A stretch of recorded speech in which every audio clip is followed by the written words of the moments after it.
সুপ্রিয় শিক্ষার্থীরা, আজকের অনলাইন ক্লাসে তোমাদেরকে স্বাগত জানাচ্ছি। আশা করছি তোমরা সবাই সুস্থ আছো, নিরাপদেই আছো এবং স্বাস্থ্যবিধি মেনে চলছো। শিক্ষার্থীরা, আমরা অধ্যায় 2 নিয়ে আলোচনা করছিলাম। আমাদের অধ্যায়টির নাম ছিল প্রাণী পরিচিতি। আজকে আমরা এই প্রাণী পরিচিতির ঘাসফড়িংয়ের হৃদযন্ত্র সম্পর্কে জানব। আজকে আমরা ঘাসফড়িংয়ের হৃদযন্ত্র সম্পর্কে জানব। হৃদযন্ত্র বা হৃদপিণ্ড, তোমরা দেখতে পাচ্ছ এখানে একটা আমি ছবি এঁকেছি।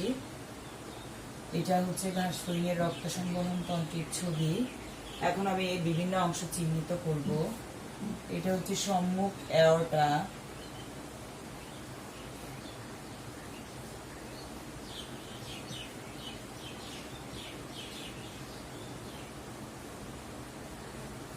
পশ্চাৎ অ্যাওর্টা,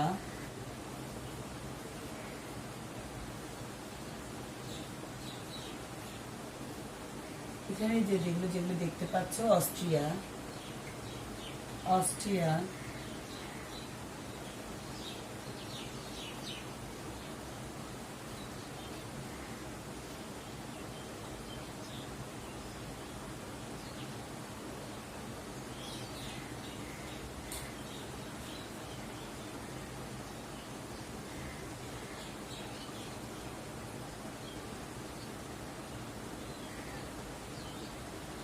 এভাবে আমরা এলাকা পেশিগুলো আঁকবো।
আমরা চিহ্নিত করছি এখানে অ্যালারি পেশি।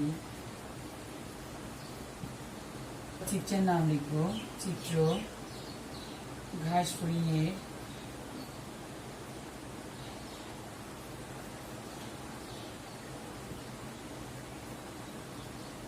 রক্ত সংবহন তন্ত্র।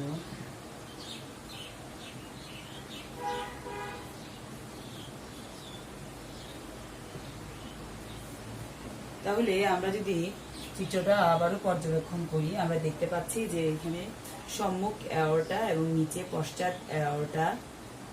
ঘাসফড়িংয়ের হৃদপিণ্ড দেহের পৃষ্ঠদেশে পেরিকার্ডিয়াল সাইনাসে উন্মুক্ত হয়। এটি তোমরা দেখতে পাচ্ছ লম্বা সরু নলের মতো লম্বাটে, এবং এটি বক্ষ ও উদরীয় অঞ্চলে পৃষ্ঠীয় দিকে লম্বালম্বী ভাবে অবস্থান করে। তোমরা দেখতে পাচ্ছ এটা লম্বাটে। হৃদপিণ্ড পাতলা পর্দা বা ডায়াফ্রাম দ্বারা দেহ গহ্বর থেকে পৃথক থাকে। চিত্রটা যদি তোমরা লক্ষ্য করো, এখানে আমরা হৃদপিণ্ডে কয়টা প্রকোষ্ঠ দেখতে পাচ্ছি? 1, 2, 3, 4, 5, 6, 7। অর্থাৎ ঘাসফড়িংয়ের হৃদপিণ্ডে 7টি প্রকোষ্ঠ সারিবদ্ধভাবে অবস্থান করে। প্রথম যে প্রকোষ্ঠ, সেটি সামনের দিকে ক্রমশ সরু হয়ে একটা নলের মতো অংশ গঠন করেছে, যেটাকে বলা হচ্ছে সম্মুখ অ্যাওর্টা বা পৃষ্ঠীয় মহাধমনী। এটি মস্তকের সাইনাসে উন্মুক্ত হয়। প্রতিটি প্রকোষ্ঠের পার্শ্বীয় দিকে তোমরা দেখতে পাচ্ছ একজোড়া ছিদ্র থাকে।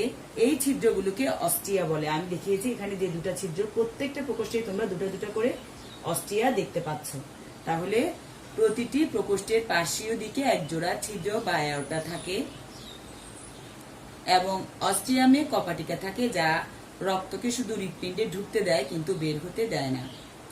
এরপরে তোমরা দেখতে পাচ্ছ যে ধারাবাহিকভাবে সজ্জিত ত্রিকোণাকার অ্যালারি পেশি এখানে রয়েছে এবং এই অ্যালারি পেশির সাহায্যে হৃৎপিণ্ডটা টার্গামের সাথে আটকানো থাকে এবং সর্বশেষ যে প্রকোষ্ঠ তোমরা দেখতে পাচ্ছ সেই প্রকোষ্ঠটি পশ্চাৎ অ্যাওর্টা সৃষ্টি করেছে, যা পায়ে পর্যন্ত বিস্তৃত থাকে। তাহলে সম্পূর্ণ গঠনটা যদি আমরা আবারও দেখি, যে আমরা যদি ঘাসফড়িং এর হৃদযন্ত্র বা হৃৎপিণ্ডকে পর্যবেক্ষণ করি, এটি লম্বাটে বেশ লম্বা নলের মতো এবং এর বাইরে যে পর্দা, পাতলা পর্দা থাকে, ডায়াফ্রাম বা পাতলা পর্দা দিয়ে সেটি দেহগহ্বর থেকে পৃথক থাকে এবং আমরা দেখতে পাচ্ছি যে হৃৎপিণ্ডের সামনের দিকে থাকে সম্মুখ অ্যাওর্টা বা পৃষ্ঠীয় মহাধমনী এবং এই অ্যাওর্টা কোথায় উন্মুক্ত হয়? মস্তকের সাইনাসে উন্মুক্ত হয়। প্রতিটি প্রকোষ্ঠে আমরা দেখতে পাচ্ছি যে সম্পূর্ণ হৃৎপিণ্ডে মোট কয়টি প্রকোষ্ঠ আমরা দেখতে পেয়েছি? সম্পূর্ণ হৃৎপিণ্ডে আমরা 7টি প্রকোষ্ঠ দেখতে পেয়েছি এবং প্রতিটি প্রকোষ্ঠে আমরা 2টি করে ছিদ্র পেয়েছি। প্রকোষ্ঠের পার্শ্বীয় দিকে 2টি করে ছিদ্র পেয়েছি, যে ছিদ্রগুলোকে বলা হচ্ছে অস্ট্রিয়া। এবং এই হৃৎপিণ্ডে কতগুলো ত্রিকোণাকার ধারাবাহিকভাবে সজ্জিত ত্রিকোণাকার অ্যালারি পেশি রয়েছে। তোমরা দেখতে পাচ্ছ যে এই অ্যালারি পেশির সাহায্যে হৃৎপিণ্ডটি টার্গামের সাথে যুক্ত থাকে এবং সবশেষে আমরা একবার হৃৎপিণ্ডের শেষ প্রকোষ্ঠটা পশ্চাৎ অ্যাওর্টা সৃষ্টি করে, যা পায়ুতে উন্মুক্ত হয়। তাহলে সম্মুখ অ্যাওর্টা মস্তকের সাইনাসে উন্মুক্ত হয় এবং পশ্চাৎ অ্যাওর্টা পায়ুতে উন্মুক্ত হয়। শিক্ষার্থীরা, এখন আমরা রক্ত সংবহন প্রক্রিয়া সম্পর্কে জানব।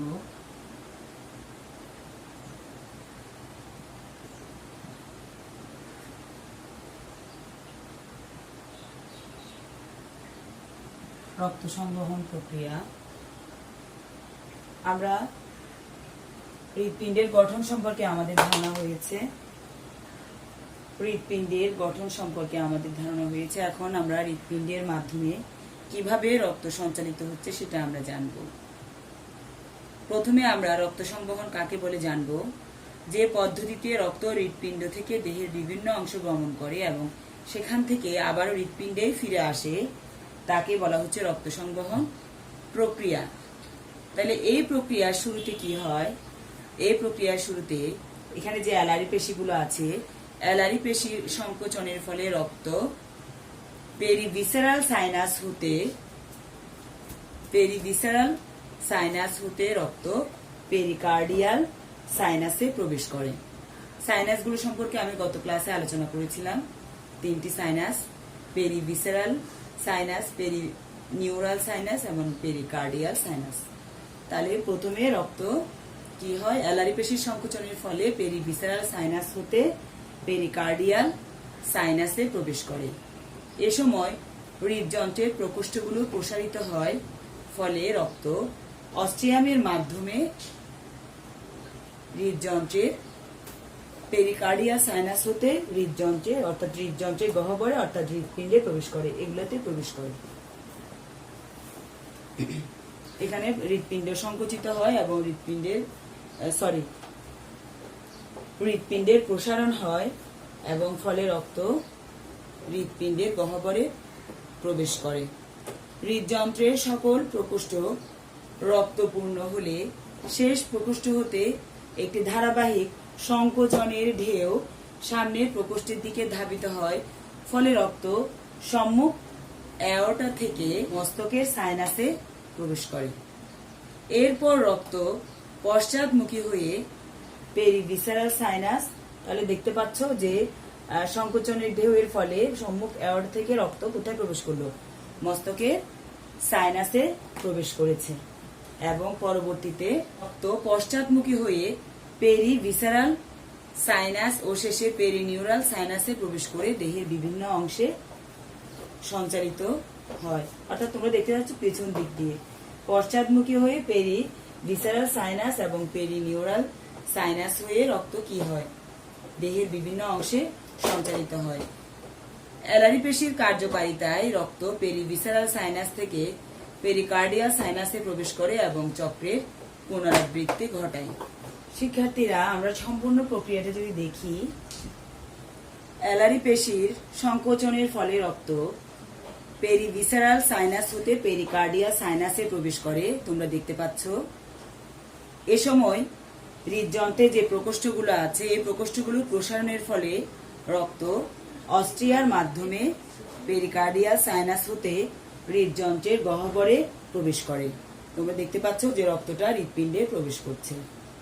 হৃদযন্ত্রের সকল প্রকোষ্ঠগুলো রক্ত দিয়ে পূর্ণ হলে এর শেষ প্রকোষ্ঠ হতে একটি ধারাবাহিক ঢেউ সামনের প্রকোষ্ঠগুলোর দিকে ধাবিত হয়, ফলে রক্ত সম্মুখ অ্যাওর্টার মাধ্যমে মস্তকের সাইনাসে প্রবেশ করে। তোমরা দেখতে পাচ্ছ যে সম্মুখ অ্যাওর্টা আমি তীর চিহ্ন দিয়ে দেখেছি প্রবাহ চিত্রে, মস্তকের সাইনাসে প্রবেশ করছে। এরপর রক্ত পশ্চাৎমুখী হয়ে পেরিভিসারাল সাইনাস ও শেষে পেরিনিউরাল সাইনাস হয়ে সারা দেহে সঞ্চালিত হয়। অ্যালারি পেশির কার্যকারিতায় রক্ত পেরিভিসারাল সাইনাস থেকে পেরিকার্ডিয়াল সাইনাসে প্রবেশ করে এবং রক্তের চক্রের পুনরাবৃত্তি ঘটায়। ঘাস ফড়িংয়ের সমগ্র দেহে একবার রক্ত প্রবাহ সম্পন্ন হতে প্রায় 30 থেকে 60 মিনিট সময় লাগে। তাহলে এই সম্পূর্ণ প্রক্রিয়াটি সম্পন্ন হতে সময় লাগে 30 থেকে 60 মিনিট। শিক্ষার্থীরা, আজকে আমরা ঘাস ফড়িংয়ের হৃদযন্ত্র সম্পর্কে জানলাম, বিশেষ করে রক্ত সংবহন তন্ত্র সম্পর্কে জানলাম, এবং এই রক্ত সংবহন তন্ত্রের মাধ্যমে কিভাবে রক্ত সারা দেহে প্রবাহিত হচ্ছে সেটা আমরা প্রবাহ চিত্রের মাধ্যমে জানলাম। তোমরা যদি এই প্রবাহ চিত্রটা মনে রাখো, তাহলে এটা দেখে দেখে তোমরা রক্ত সঞ্চালন প্রক্রিয়াটা ব্যাখ্যা করতে পারবে। এই রক্ত সংবহন প্রক্রিয়া বা এই রক্ত সংবহন প্রক্রিয়ার মাধ্যমে কিভাবে রক্তটা সঞ্চালিত হচ্ছে, সেই রক্ত সঞ্চালন প্রক্রিয়াটা বা সংবহন প্রক্রিয়াটা তোমরা ব্যাখ্যা করতে পারবে। তোমরা অবশ্যই এটা মনে রাখবে, এটা তোমাদের জন্য অত্যন্ত গুরুত্বপূর্ণ। আমি এখানে ভেরি ভেরি ইম্পর্টেন্ট দিয়েছি। তাহলে শিক্ষার্থীরা, আমি আশা করছি আজকের পাঠ তোমরা বুঝতে পেরেছো। পরবর্তী ক্লাসে তোমাদের সাথে আবারও দেখা হবে। সে পর্যন্ত তোমরা ভালো থাকো। তোমাদেরকে ধন্যবাদ।